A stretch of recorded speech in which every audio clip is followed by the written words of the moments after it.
ये है OnePlus Nord CE 5 5G। इसको मैं पिछले एक महीने से रेगुलर यूज कर रहा हूं। आजकल 20 से 25 हजार रुपए खर्च करके भी एक परफेक्ट स्मार्टफोन नहीं मिलता, बट अब इंतजार खत्म हुआ।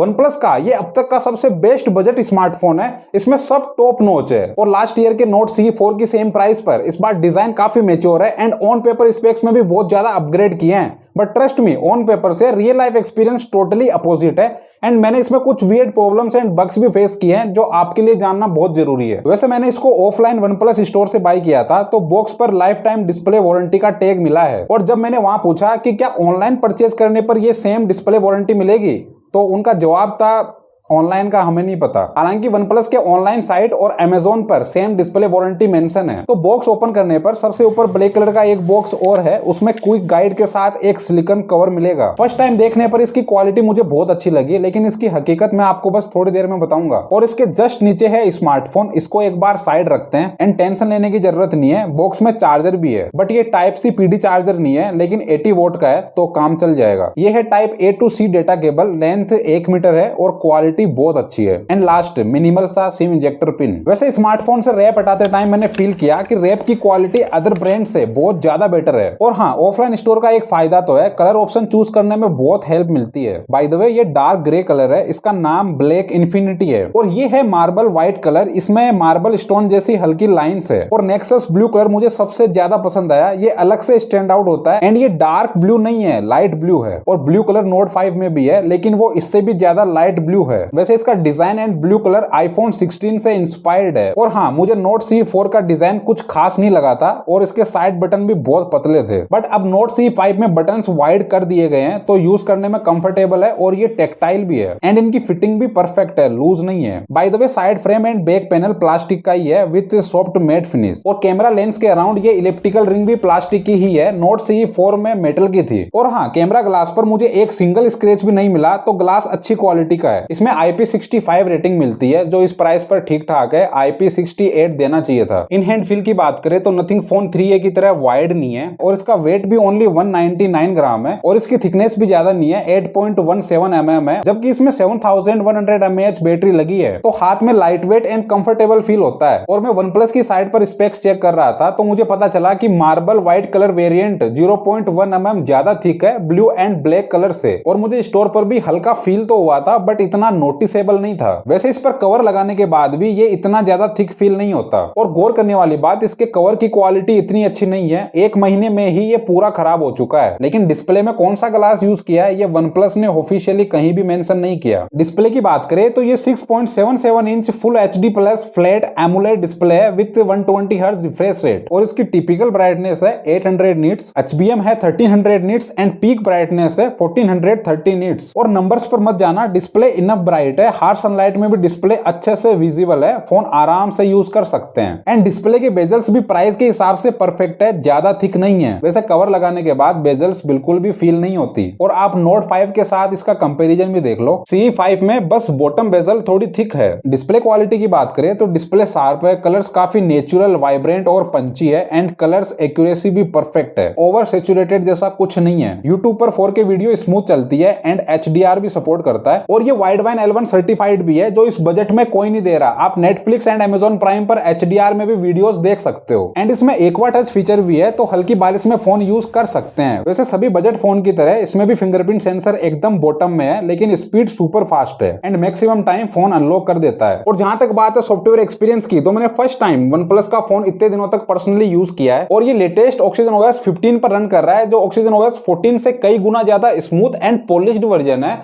और इसमें कुछ नए यूजफुल फीचर्स भी ऐड हुए हैं। तो एनिमेशन से शुरू करते हैं। फोन अनलॉक करने पर कुछ ऐसा एनिमेशन आता है। और सबसे अच्छी बात, app open and close animation normal नहीं है, यहाँ बैकग्राउंड वॉलपेपर एंड सभी एप्स आइकन मूव हो रहे हैं। बैकग्राउंड एप्स में कुछ इस तरह का एनिमेशन है, किसी भी अदर ब्रांड के बजट स्मार्टफोन में इस तरह का एनिमेशन आपको नहीं मिलेगा। कंट्रोल सेंटर कुछ इस तरह से ओपन होता है एंड सबसे इंटरेस्टिंग, फ्रंट कैमरे के अराउंड एक कैप्सूल सेफ है जिसको लाइव अलर्ट नाम दिया गया है। ये यूजफुल तो है ही, इसके एनिमेशन भी बहुत अच्छे हैं। इस फीचर फीचर को मैंने Spotify में बहुत इंजॉय किया। यहाँ पर सभी जरूरत के कंट्रोल है और जहां तक मैंने इसको एक्सप्लोर किया है ये कॉलिंग में काम करता है। इस तरह से यहाँ पर टाइमर चलता रहता है और इसी तरह से ये स्टॉप वॉच में भी काम करता है। अगर हॉटस्पॉट शेयर करते हो तो उसमें भी ये काम करता है। बट जब रियल टाइम डिलीवरी के लिए मैंने इसको ओला ऐप में ट्राई किया तो ये काम नहीं किया। वैसे ये फूड डिलीवरी एप्स में शायद काम कर सकता है बिकॉज यहाँ सेटिंग्स में ओनली 2 एप्स मेंशन है, स्विगी एंड जोमेटो। और श्योर है फ्यूचर में लाइव अलर्ट फीचर की अवेलेबिलिटी अदर एप्स में भी आ जाएगी। और इसमें टॉर्च की इंटेंसिटी को आप कस्टमाइज भी कर सकते हो। और कस्टमाइजेशन की बात करें तो होम एंड लॉक स्क्रीन में 4 थीम्स अवेलेबल है। तो ये स्टार्टिंग की 3 क्लासिक स्टाइल में, ये 2 अलग अलग है और ये 3 सेम है। तो लॉक स्क्रीन के लिए क्लासिक स्टाइल में 3 क्लॉक स्टाइल अवेलेबल है। यहाँ से फॉन्ट चेंज कर सकते हैं, साइज कस्टमाइज कर सकते हैं और कलर भी चेंज कर सकते हैं। और वॉलपेपर कस्टमाइजेशन में ग्लास इफेक्ट ऐड करने का ऑप्शन भी है। नेक्स्ट थीम स्टाइल की बात करें तो यहाँ पर क्लॉक स्टाइल चेंज नहीं कर सकते, बस फॉन्ट साइज चेंज कर सकते हैं। और ये text only in 5 default style में ही चेंज हो सकता है। अभी तक भी कस्टम टेक्स्ट का ऑप्शन ऐड नहीं किया गया और ये फोटो भी चेंज नहीं कर सकते। वैसे टेक्स्ट को इस इमेज के पीछे या आगे कर सकते हैं। नेक्स्ट थीम स्टाइल में 5 तरह की फोटो फ्रेम मिलती है। बैकग्राउंड का कलर चेंज कर सकते हैं बट इसमें भी खुद की फोटो नहीं लगा सकते। एंड लास्ट थीम स्टाइल में 9 तरह के टेक्स्ट स्टाइल अवेलेबल है, लेकिन यहाँ भी कस्टम टेक्स्ट का ऑप्शन नहीं है, लेकिन इसमें क्लॉक स्टाइल का ऑप्शन अवेलेबल है। और आपको सुनकर बुरा लगेगा, इसमें मुश्किल से 5 सेकंड का एओडी मिलता है, लेकिन यहाँ पर बहुत सारे कस्टमाइजेशन के ऑप्शन अवेलेबल है। तो सिर्फ काम के बताता हूँ। तो मुझे सबसे ज्यादा पसंद आया ये पर्सनलाइज्ड में टेक्स्ट एंड इमेज वाला ऑप्शन। इसमें किसी भी फोटो को सिलेक्ट कर सकते हैं और यहाँ से कॉर्नर को राउंड कर सकते हैं एंड जरूरत के हिसाब से एज ब्लर इफेक्ट भी ऐड कर सकते हैं। और यहाँ से क्लॉक का साइज एंड कलर भी कस्टमाइज कर सकते हैं। बट पता नहीं क्यों ये अलाइनमेंट वाला ऑप्शन काम नहीं कर रहा। तो फाइनली अप्लाई करने के बाद ये 5 सेकंड का एओडी भी बहुत जबरदस्त लगता है। और हाँ, एओडी फेस में ही म्यूजिक कंट्रोल का ऑप्शन भी है और यहाँ पर रियल टाइम डिलीवरी का स्टेटस भी शो होता है। वैसे ये कैनवस भी मुझे यूनिक लगा। किसी भी फोटो में ऑब्जेक्ट की एज डिटेक्ट करके उसका लाइन स्केच रेडी कर लेता है और यहाँ से कलर चेंज कर सकते हैं। और जैसे मुझे हेयर्स ऐड करने हैं तो यहाँ से वो भी हो जाएगा। एंड ये 3 इफेक्ट और है जो आप यूज कर सकते हो। एंड लास्ट में image zoom in and zoom out भी कर सकते हैं। But clock and notification icon की लोकेशन आप चेंज नहीं कर सकते। और अगर आपको इतना सब नहीं करना तो सिस्टम में बहुत सारे हाई क्वालिटी एनिमेशन है। लाइक ये अर्थ रोटेट हो रही है, ये 2 अलग अलग तरह के नेचर से रिलेटेड एनिमेशन है। इसी तरह से होमलैंड में 3 वाइल्ड लाइफ से रिलेटेड एनिमेशन है। और यहाँ डिजिटल क्लॉक में 4 तरह की क्लॉक है। एनालॉग स्टाइल में ये टोटल 6 क्लॉक स्टाइल अवेलेबल है। एंड लास्ट यहाँ पर भी कुछ एनिमेशन इफेक्ट्स है। और यहाँ से ऐप आइकन्स को भी अलग अलग तरह से कस्टमाइज कर सकते हैं। और लास्ट में कस्टम का ऑप्शन भी है। और हाँ, फिंगरप्रिंट के लिए टोटल 8 एनिमेशन मिलते हैं जो बहुत अच्छी बात है। एंड मुझे सभी अच्छे लगे। एंड मुझे OnePlus का ये साइड सेल्फ डिजाइन भी बहुत पसंद आया। यहाँ पर सभी जरूरत के फीचर्स है। बाय द वे इसमें कुछ एप्स पहले से इंस्टॉल थे बट उनको अनइंस्टॉल कर सकते हैं। और इसमें ग्रीन डायलर मिलता है तो बिना अनाउंसमेंट के कॉल रिकॉर्डिंग कर सकते हैं। और कॉल के टाइम इसमें AI लैंग्वेज ट्रांसलेटर भी मिलता है जो मुझे इतना कुछ खास नहीं लगता। और इसमें circle to search and Gemini जैसे कॉमन AI फीचर्स तो है ही। इमेज क्वालिटी को इंप्रूव करने के लिए भी सभी जरूरत के AI फीचर्स अवेलेबल है। लाइक यहाँ AI रिकम्पोज से फोटो को अलग अलग साइज में रीफ्रेम कर सकते हैं। और मैं इसके AI इरेजर से बहुत सरप्राइज हुआ। जैसे मुझे इस बाइक को यहाँ से रिमूव करना है तो जैसा कि आप देख पा रहे हो कितना परफेक्टली बाइक को रिमूव किया है। बिल्कुल भी पता नहीं चल रहा कि यहाँ पर एक बाइक थी। एंड इसमें यहाँ 3 ऑप्शन और है, ये भी काफी यूजफुल है। वैसे इसमें 1 महीने पहले अनबॉक्स करते ही एक अपडेट आया था, उसमें बहुत सारे इंप्रूवमेंट्स किए गए थे। उसके बाद इसमें एक भी अपडेट नहीं आया। वैसे ये अभी एंड्रॉइड 15 पर रन कर रहा है और इसमें अभी भी जून का ही सिक्योरिटी अपडेट है। और सबसे अच्छी बात, इसमें 4 एंड्रॉइड अपडेट मिलेंगे और 6 साल तक सिक्योरिटी अपडेट जो अदर ब्रांड्स नहीं दे रहे सैमसंग के अलावा। वैसे इसमें मीडियाटेक डायमेंसिटी 8350 एपेक्स 4 नैनोमीटर पर बेस्ड चिप लगी है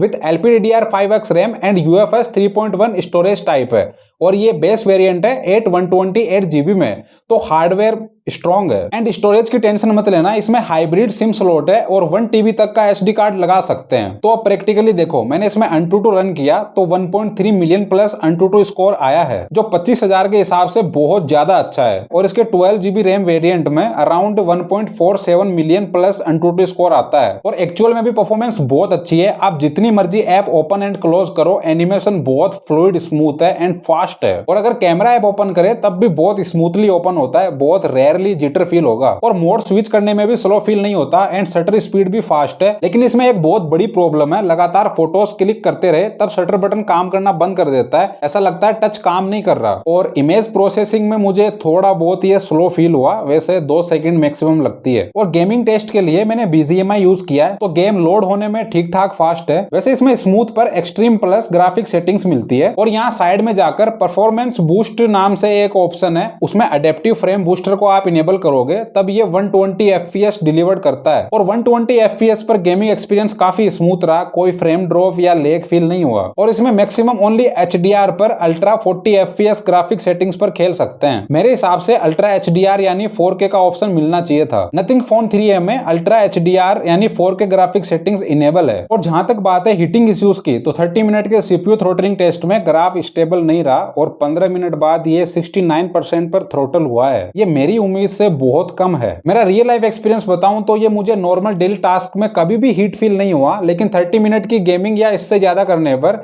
ये थोड़ा बहुत वार्म फील होता है, जो नॉर्मल बात है। और अगर थोड़ा बहुत वार्म फील होता भी है तो टेंशन लेने की बिल्कुल जरूरत नहीं है। इसमें 7041 mm स्क्वायर का वेपर चैम्बर कूलिंग सिस्टम है, जो iQOO Neo 10R Poco X7 Pro जैसी गेमिंग डिवाइस से भी लार्ज है। तो नो डाउट इसमें कूलिंग सिस्टम बहुत अच्छा है, 1 से 2 मिनट में ये नॉर्मल टेम्परेचर पर आ जाएगा। और मेरे एक्सपीरियंस के अकॉर्डिंग BGMI में इसने लगातार 2 घंटे तक 120 FPS डिलीवर्ड किया। इसके बाद FPS ड्रॉप होना शुरू हो गई थी और 90 FPS के भी नीचे आ गया था। तो मेरे हिसाब से ये काफी अच्छी परफॉर्मेंस है, इसमें आप हेवी गेमिंग कर सकते हो। बिकॉज ओप्पो के 13 टर्बो प्रो जिसमें कूलिंग फैन है विद स्नैपड्रैगन चिप, वो भी मैक्सिमम 3 घंटे तक ही 120 FPS डिलीवर कर सकता है। और हाँ, वीडियो रिकॉर्डिंग में हमेशा एग्जैक्ट 5 मिनट बाद ब्राइटनेस डिक्रीज कर देता है। हालांकि वीडियो रिकॉर्डिंग बंद नहीं होती, मैंने इसको लॉन्ग टाइम तक ट्राई किया है। और गेमिंग के टाइम चार्जिंग लगाकर फोन यूज करोगे तो बैटरी इफेक्ट ना हो, इसके लिए इसमें बाईपास चार्जिंग का फीचर भी है। तो चार्ज लगाकर यूज करने पर यह डायरेक्ट हार्डवेयर को पावर सप्लाई करेगा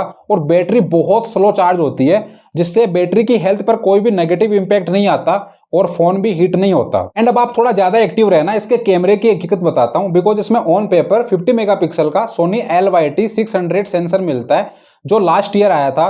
और आजकल इस प्राइस पर सोनी का लेटेस्ट सेंसर LYT 700C मिल रहा है, जो इससे बेटर है।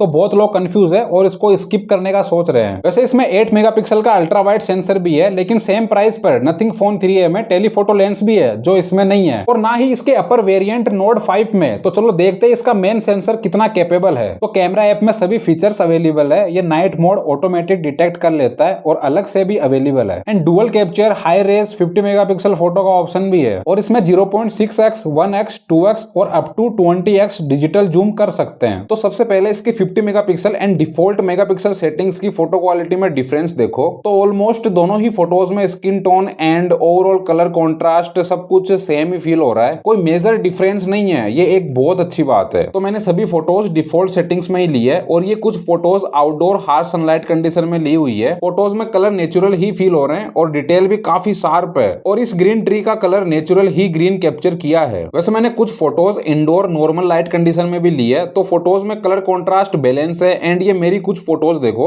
इनमें स्किन कलर नेचुरल है। एंड सबसे अच्छी बात, फोटोज शार्प है एंड HDR में भी परफेक्टली काम किया है। फोटोज में मुझे कहीं भी नॉइस फील नहीं हुई। और अगर सन के अपोजिट डायरेक्शन में फोटोज ले रहे हो तो 2 से 3 फोटोज लेना सही रहेगा। बिकॉज कभी कभार ये फोटोज में बैकग्राउंड पूरा व्हाइट कर देता है और कभी कभी एकदम परफेक्ट फोटो आती है। और कुछ ज्यादा ही कॉम्प्लिकेटेड सिचुएशन में फोटोज कैप्चर करोगे तो फोटोज बिल्कुल बेकार आएगी। लेकिन सन की डायरेक्शन में एकदम crisp and perfect colour tone में इमेज कैप्चर करता है। और अगर आपको मेरी तरह खाने पीने की फोटोज लेना पसंद है तो इन फोटोज से आपको बेटर आइडिया लग रहा होगा। मेरे हिसाब से कलर नेचुरल ही कैप्चर किया है। और अब गौर करो, ये फोटो अल्ट्रा वाइड एंगल में ली हुई है और ये 1x पर ली हुई है एंड ये फोटो 2x पर। तो आपको आइडिया लग रहा होगा अल्ट्रा वाइड सेंसर से कितना एरिया कवर होता है। और ये एक सैंपल और देखो, ये कार पानी में जाकर बंद हो गई है। तीनों ही फोटोज में कलर ऑलमोस्ट सेम ही है। एंड अब ह्यूमन ऑब्जेक्ट वाली ये 3 फोटोज देखो तो 2x पर ली हुई फोटो की क्वालिटी शार्प है, लेकिन गौर करे तो अल्ट्रा वाइड फोटो में वार्म टोन है, जबकि 1X एंड 2X में कूल टोन है। वैसे 1X पर ली हुई फोटोज में डिटेल्स अच्छी आती है एंड डायनामिक रेंज भी बहुत अच्छी है। और सच बता रहा हूँ, इस स्मार्टफोन ने मेरी उम्मीद से ज्यादा बेटर आउटपुट दिया है। और अब ये कुछ आउटडोर में ली हुई रैंडम फोटोज और देख लो, इनसे भी आपको बेटर आइडिया लगेगा। बाय द वे, राजस्थान में अभी बारिश का मौसम चल रहा है, तो मैंने बहुत सारी क्लाउड्स की इमेज कैप्चर करी है, तो सभी फोटोज बहुत अच्छी आई है और क्लाउड्स में डिटेल्स भी बहुत परफेक्ट है। और जहां तक बात है पोर्ट्रेट मोड की, तो 1X एंड 2X दो ऑप्शन अवेलेबल है। वैसे एज डिटेक्शन में कोई कमी नहीं है, परफेक्ट है और बैकग्राउंड ब्लर इफेक्ट भी नेचुरल लग रहा है। फोटो 1X पर लो या 2X पर, दोनों में फोटोज की क्वालिटी परफेक्ट और क्रिस्प आती है, बट 1X पर कॉन्ट्रास्ट ज्यादा रहता है 2X से। यहाँ पर 3 डायरेक्शन से सनलाइट आ रही थी, तो इस तरह की कॉम्प्लिकेटेड कंडीशन में फोटोज में थोड़ी व्हाइटनेस एड हो जाती है। एंड अब लो लाइट नाइट कंडीशन में ली हुई फोटोज भी देख लो, तो विदाउट ह्यूमन ऑब्जेक्ट वाली photos crisp and high quality लगती है। और इसमें HDR भी बहुत अच्छे से काम करता है, फोटोज में डिटेल बहुत अच्छी है, नॉइस नहीं है। बट जब ह्यूमन ऑब्जेक्ट रहेगा और बैकग्राउंड में लाइट्स बहुत ज्यादा रहेगी, तो इस तरह की लाइट कंडीशन में फोटोज नॉइसी आएगी। और लाइट अगर सामने से आ रही है तो फोटो बहुत परफेक्ट और क्रिस्प आएगी। और ये दो फोटोज ओनली फ्लैश लाइट में ली हुई है, तो दोनों ही फोटोज में डिटेल्स बहुत अच्छी है एंड HDR भी परफेक्टली काम किया है। और अब night mode and normal mode में डिफरेंस भी देख लो, तो नाइट मोड की फोटो में थोड़ी ब्राइटनेस एड हो जाती है, बट मुझे नॉर्मल मोड में ली हुई फोटोज ज्यादा परफेक्ट लगी। लेकिन गौर करने वाली बात, इतनी ज्यादा लो लाइट कंडीशन में भी फोटोज में नॉइस नहीं है, क्रिस्प क्वालिटी है। और अब 1X एंड 2X में डिफरेंस भी देख लो, तो नाइट के टाइम 2X में ज्यादा बेटर फोटोज आती है। और अब ये कुछ फोटोज और देखो, तो इस तरह की एक्सट्रीम हाई ब्राइटनेस लाइट रहेगी, तो लाइट फ्लेयर्स आती है और हर बार आएगी। और अब वीडियो क्वालिटी की बात करें, तो maximum 4K 30 FPS and 60 FPS दोनों का ऑप्शन मिलता है। और सबसे इंपॉर्टेंट, वीडियो रिकॉर्डिंग में अगर आपने एक बार किसी मूविंग ऑब्जेक्ट पर फोकस कर दिया, तो उस पर फोकस बना रहेगा, चाहे वो इधर उधर मूव करता रहे। एंड अब वीडियो क्वालिटी देखो। फर्स्ट सिनेरियो, ये वीडियोस बारिश के मौसम में शूट की हुई है, इनसे आपको आइडिया लग रहा होगा कि 60 FPS कितना स्मूथ है 30 FPS से, और मूविंग ऑब्जेक्ट को ये कितना अच्छे से कैप्चर कर रहा है। वैसे 4K एंड 1080p में कलर शिफ्टिंग की कोई प्रॉब्लम नहीं है, और वीडियो रिकॉर्डिंग में भी कलर बहुत अच्छे कैप्चर करता है। सेकंड सिनेरियो, तो अभी मैं रोड पर चल रहा हूँ और आपको OIS का आइडिया लग रहा होगा, वीडियो काफी स्टेबल फील हो रही है। और गौर करने वाली बात, ये 30 FPS में शूट की हुई है, 60 FPS में नहीं है। हालांकि वॉक करने का सेकी इफेक्ट आपको साइड एज में दिख रहा होगा। थर्ड सिनेरियो, तो यहाँ पर ये कार पानी में बंद हो गई है और इसको बाहर निकाला जा रहा है। लेकिन हमारे काम की बात यह है कि वीडियो रिकॉर्डिंग में डिफॉल्ट 1X और 2X जूम का ऑप्शन है, अल्ट्रा वाइड का ऑप्शन नहीं है। फोर्थ सिनेरियो, मैं अभी बाइक पर हूँ और ये वीडियो इसके बैक कैमरे से ही शूट हो रही है, तो फेस पर आप डिटेल्स पर गौर करो, बहुत अच्छी डिटेल्स कैप्चर किया है और बैकग्राउंड ब्लर कितना परफेक्ट हुआ है। फिफ्थ सिनेरियो, तो मैंने कुछ उड़ते हुए बर्ड्स का वीडियो रिकॉर्ड किया था, हालांकि ये बर्ड्स व्हाइट थे बट सनलाइट की वजह से ये ब्लैक दिख रहे हैं। सिक्स्थ सिनेरियो, तो अभी बारिश हो रही है और इस वीडियो के अंदर कलर कितने नेचुरल कैप्चर किया है एंड एकदम से फोकस करने में भी परफेक्ट है, इन लीव्स पे कितना अच्छे से फोकस किया है। सेवंथ सिनेरियो, तो ये वीडियो आर्टिफिशियल लाइट कंडीशन में शूट की हुई है और वीडियो क्वालिटी बहुत क्रिस्प आई है, HDR बहुत अच्छे से काम किया है, वीडियो में बिल्कुल भी नॉइस नहीं है और ना ही लाइट फ्लेयर। एट्थ सिनेरियो, अगर आप इससे प्रोडक्ट शूट करोगे तो कुछ इस तरह की आपको वीडियो क्वालिटी मिलेगी और ये फोकस लूज नहीं करता। नाइन्थ सिनेरियो, तो बारिश के मौसम में क्लाउड्स बहुत अच्छे लगते हैं और इसने क्लाउड की डिटेल्स बहुत अच्छे से कैप्चर करी है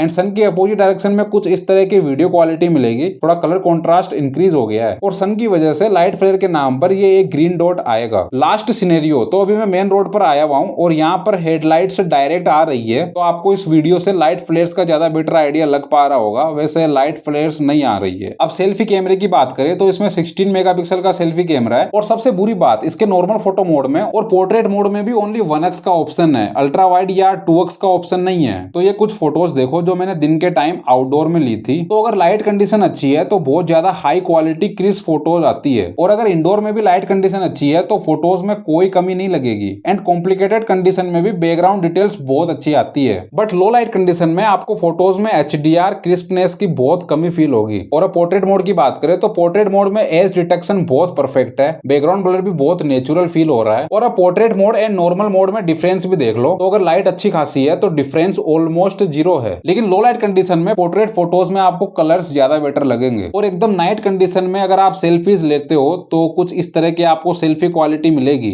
और सेल्फी कैमरे से कुछ इस तरह की वीडियो क्वालिटी मिलने वाली है। अभी मेरे फेस पे डायरेक्ट सनलाइट आ रही है एंड इसमें मैक्सिमम 1080p में ही वीडियो रिकॉर्डिंग कर सकते हैं, 4K का ऑप्शन नहीं मिलता, तो शार्पनेस में थोड़ी कमी फील होगी। हालांकि बैकग्राउंड में डिटेल्स काफ़ी अच्छी है, क्लाउड्स भी काफ़ी अच्छे से दिख रहे हैं एंड अगर अपन सन के अपोजिट डायरेक्शन में वीडियो रिकॉर्डिंग करें तो कुछ इस तरह की वीडियो क्वालिटी मिलने वाली है। यहाँ पर भी बैकग्राउंड डिटेल्स अच्छे से मैनेज किया हुआ है एंड लाइट फ्लेयर्स के नाम पे बस ये एक ग्रीन डॉट आ रहा है। और ये वीडियो रिकॉर्डिंग हो रही है 1080p 60 fps में, तो कुछ इस तरह की स्मूथनेस आपको 60 fps में मिलने वाली है। एंड अभी सन क्लाउड्स में छिप चुका है, तो मेरे फेस पे ज़्यादा सनलाइट नहीं है, सॉफ्ट लाइट ही है। तो आप देख सकते हो बैकग्राउंड में डिटेल्स किस तरह की है। और अभी ये वीडियो रिकॉर्ड हो रही है इसके अल्ट्रा स्टेडी मोड में, तो कुछ इस तरह की स्मूथनेस मिलने वाली है। मेरे हिसाब से 60 fps में ज़्यादा स्मूथ था। और अभी मैं कार में हूं, तो इसको आप इंडोर वाली सिचुएशन समझो, तो फेस पर डिटेल बहुत परफेक्ट आई है, बट बैकग्राउंड में डिटेल्स की कमी है, ये सनलाइट को ठीक से बैलेंस नहीं कर पा रहा है। एंड ये वीडियो मैंने बाइक पे शूट किया था, तो 60 fps में आपको कुछ इस तरह की वीडियो क्वालिटी मिलेगी। वैसे आउटडोर कंडीशन में बैकग्राउंड डिटेल्स बहुत अच्छी आती है। वैसे इसमें ऑन पेपर 7100 mAh की बैटरी मिलती है, जो बहुत ज्यादा होती है। तो मॉर्निंग 10 AM पर बैटरी 100% फुल चार्ज है, और मैंने इसको 26 मिनट ऑलरेडी यूज कर लिया है। तो नेक्स्ट डे अराउंड 31 आवर्स बाद बैटरी 1% पर आ चुकी है, और इस दिन मुझे 5 आवर्स 30 मिनट का एसओटी मिला है। एंड मैंने इसको मैक्सिमम टाइम इंडोर में 20 से 30% ब्राइटनेस पर नॉर्मल यूज किया है। और सेम कंडीशन में इसके पिछले दिन मुझे 5 आवर्स का एसओटी मिला है, तो मुझे टोटल 10 आवर्स का एसओटी मिला है, जो बहुत ज्यादा है। इसकी बैटरी 2 दिन आराम से चल जाती है। और हेवी यूज में भी देख लो, तो अभी मॉर्निंग 9:47 पर बैटरी 100% फुल चार्ज है, एंड 30 मिनट मैंने इसको ऑलरेडी यूज कर लिया है। तो सेम डे 9 आवर्स बाद बैटरी 1% पर आ गई है, और मुझे टोटल 6 आवर्स का एसओटी मिला है। एंड मैंने 2 घंटे तक गेमिंग करी है, 1 घंटे 30 मिनट तक 4K वीडियो रिकॉर्डिंग करी है, वो भी 50% ब्राइटनेस पर। और अगर आप हॉटस्पॉट में इसको यूज करने वाले हो, तो ये एज ए राउटर की तरह काम करेगा, तो बैटरी ज्यादा कंज्यूम होगी। तो फिर नॉर्मल यूज में भी मुश्किल से 6 आवर्स का बैटरी बैकअप मिलेगा। और स्टैंड बाई मोड पर 6 घंटे बाद ये 2% बैटरी ड्रेन किया है, जो नॉर्मल है। और जहां तक बात है नेटवर्क कनेक्टिविटी की, तो इसमें ओनली 10 5G के बैंड्स है, और डुअल 5G सिम लगा सकते हैं। और मैं सरप्राइज हूं, 10 5G के बैंड्स होते हुए भी मेरी लोकेशन पर 5G++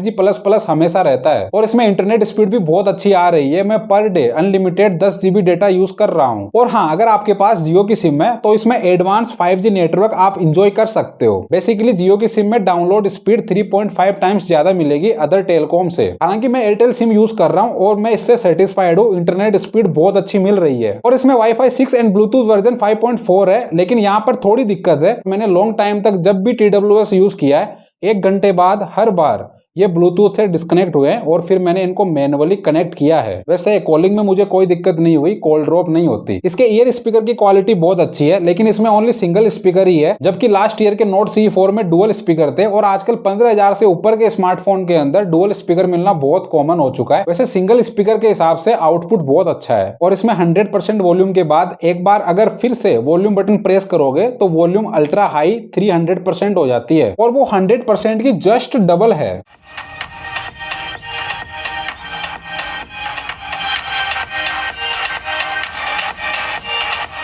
तो मुझे स्पीकर की लाउडनेस से कोई शिकायत नहीं है, इनफ है। वैसे जहां तक बात है हैप्टिक्स की, तो हैप्टिक की इंटेंसिटी कम है। और अगर आप NFC यूज करते हो, तो सैडली इसमें NFC नहीं मिलता। और आप कंफ्यूज मत होना, इसमें IR ब्लास्टर सेंसर इस बार टॉप पर नहीं है, कैमरा लेंस के बीच में है, जबकि नोट 5 में टॉप पर है। And finally conclusion, card offer लगाकर ये आपको 23,000 में मिल जाएगा। और इस प्राइस पर इसमें परफॉर्मेंस बहुत अच्छी मिल रही है, और कैमरा क्वालिटी भी अच्छी है। 4K 60 FPS तक की वीडियो रिकॉर्डिंग कर सकते हैं। एंड इसमें रिच रिफाइंड सॉफ्टवेयर एक्सपीरियंस मिलेगा, विद 4 साल तक के एंड्रॉइड अपडेट एंड 6 साल तक के सिक्योरिटी अपडेट। और नॉर्मल यूज में बैटरी 2 दिन चल जाएगी। लेकिन अगर आप इसको सिंगल स्पीकर की वजह से स्किप कर रहे हो, तो ये गलती मत करना। मेरे हिसाब से इससे बेस्ट डील आपको किसी भी अदर ब्रांड के स्मार्टफोन में नहीं मिलेगी, और नोट 5 से ये ज्यादा वैल्यू फॉर मनी है। अगर आपको नोट 5 की प्राइस में कोई बेस्ट स्मार्टफोन चाहिए, तो मेरे हिसाब से Samsung Galaxy S24 FE best option है। और अगर आप नथिंग फोन 3A एंड इसमें कंफ्यूज हो रहे हो, तो मैं आपकी थोड़ी हेल्प कर देता हूँ। नथिंग फोन 3A में एक एंड्रॉइड अपडेट आपको कम मिलेगा, लेकिन अगर आपको नथिंग का डिजाइन और UI पसंद है, तो आप नथिंग फोन 3A बाई कर सकते हो। बस याद रखना, लो लाइट कंडीशन में फोटोज अच्छी नहीं आती, और चिप इतनी पावरफुल नहीं है, लेकिन ऑप्टिमाइजेशन बहुत अच्छे से हो रखा है, तो lag free and smooth experience मिलेगा। फुल रिव्यू यहाँ से आप देख सकते हो गया भाई मेरा। मैं सब्सक्राइब के लिए नहीं कहता, आप वीडियो लाइक कर देना बस।